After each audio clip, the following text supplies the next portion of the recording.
वाले। एक बहुत बड़े सेठ, बहुत धनवान आदमी, बहुत पैसे वाला।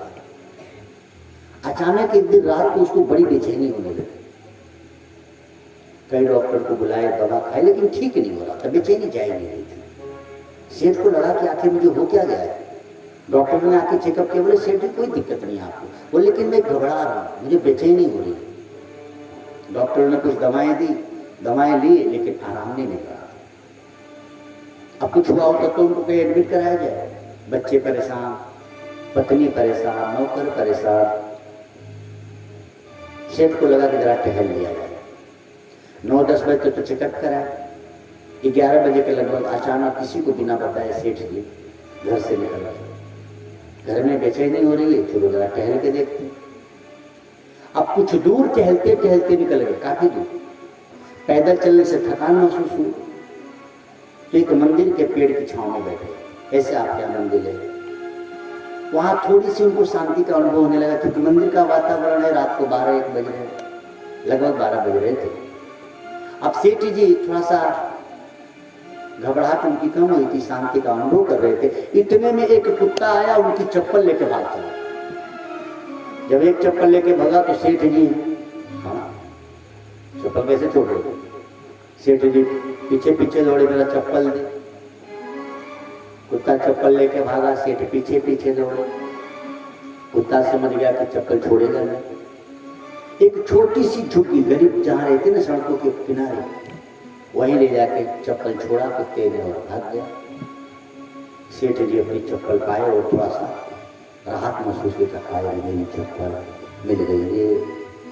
अच्छा, चप्पल पहने ही तो उनको एक महिला की रोने की आवाज आई, बड़ी जोर जोर से रो रही थी, मेरी मदद करो, कोई तो मेरी मदद करो, किसी को तो भेज, अब क्या होगा मेरा।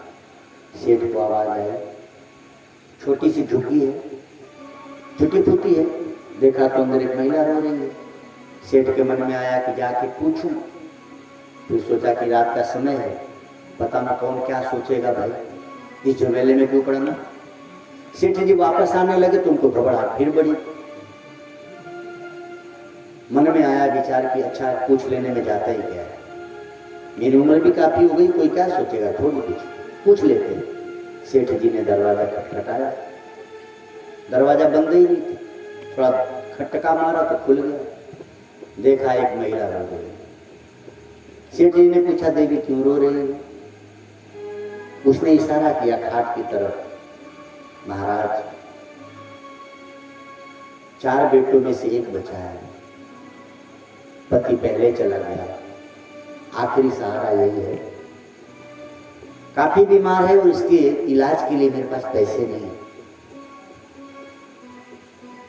हम रो रहे थे तो एक संत आए थे सुबह, संत जा रहे थे, मैं दौड़कर संत के चरणों को पकड़ी और मैंने कहा महाराज आप ही बताओ मैं क्या करूं। तो संत ने कहा कि बेटी, इंसान के चरण पकड़ोगे तो तुम्हारा भला नहीं होगा, तुम एक काम करो, जब रात होने लगे ना तो दरवाजा बंद करके खूब भगवान के सामने ही रोना कि प्रभु तू ही मेरी रक्षा कर, तू ही मेरी सहायता कर, वो किसी न किसी को देखेगा। और आज मैं लगभग 7-8 बजे से ही रो रही हूँ। सेठ को याद आया कि 7-8 बजे मुझे घबराहट भी हुई। मैं रो रही हूँ कि किसी को तो भेज, मेरे इस बच्चे की रक्षा करे। सेठ जी मेरा बच्चा बहुत बीमार है, मैं गरीब हूँ और इसकी बीमारी में 2 लाख रुपए का खर्च है, मेरे पास 2 रुपए नहीं।